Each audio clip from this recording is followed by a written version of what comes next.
माता च पार्वतीदेवी पिता देवो महेश्वरः बान्धवास्शिवभक्तश्च स्वदेशो भुवनत्रयं दैविकाकांक्षा यूट्यूब ఛానల్ కి స్వాగతం।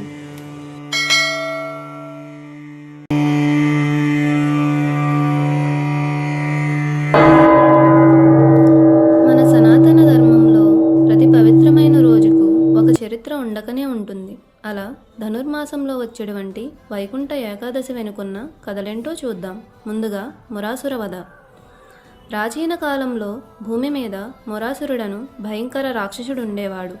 ఆ మురాసురుడు బ్రహ్మదేవునికి తపస్సు చేయగా తపస్సుకు మెచ్చిన బ్రహ్మదేవుడు అమరత్వాన్ని వరంగా ప్రసాదించాడు।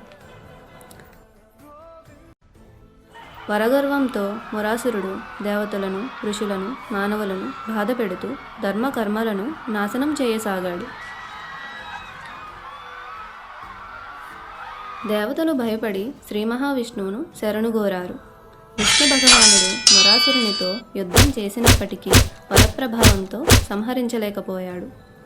లీలామయుడైన విష్ణుమూర్తి నిర్ణయార్థమై బదరికాశ్రమం సమీపించి హైమావతి గుహలోకి ప్రవేశించి ధ్యానం చేయసాగాడు। విష్ణువును వెంబడించిన మురాసురుడు నేను నిన్ను సంహరిస్తానని కత్తి పైకెత్తాడు। నిద్రిస్తున్నట్టుగా నటిస్తున్న విష్ణుమూర్తి రాక్షసుడు కత్తి క్రిందికి పడివేయే సమయంలో ఒక అద్భుతం జరిగింది।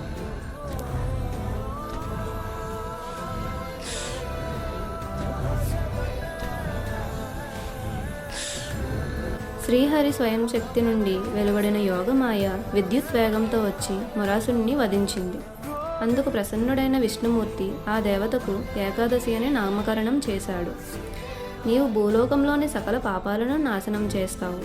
ఈరోజు వ్రతం పాటించి నన్ను పూజించిన వారికి వైకుంఠ ప్రాప్తి కలుగుతుందని వరమిచ్చాడు। ఇలా మొదటి వైకుంఠ ఏకాదశి మొదలైంది।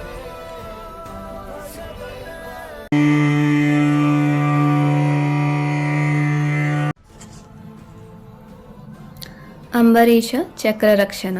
అయోధ్యలో అంబరీషుడనే వైష్ణవరాజు ఉండేవాడు। ఆయన ప్రతి ఏకాదశికి వ్రతం ఆచరించేవాడు। ఒకానొకసారి 3 రోజుల ఉపవాసం చేసి వ్రతం విడిచే సమయానికి దుర్వాస ముని విచ్చేశాడు। ముని స్నానం చేసి వచ్చే వరకు వేచి ఉన్న రాజు ముహూర్తం మించిపోతుందని నీరు త్రాగి వ్రతం విడిచాడు।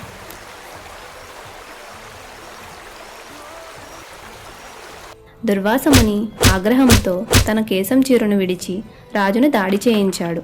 అంతటా భక్తరక్షకుడైన విష్ణువు తన సుదర్శన చక్రంతో రాజును రక్షించాడు।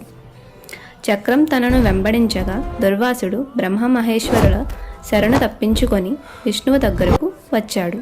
అంతట విష్ణుమూర్తి భక్తుల శరణు మాత్రమే నా శరణని చెప్పకనే చెప్పాడు।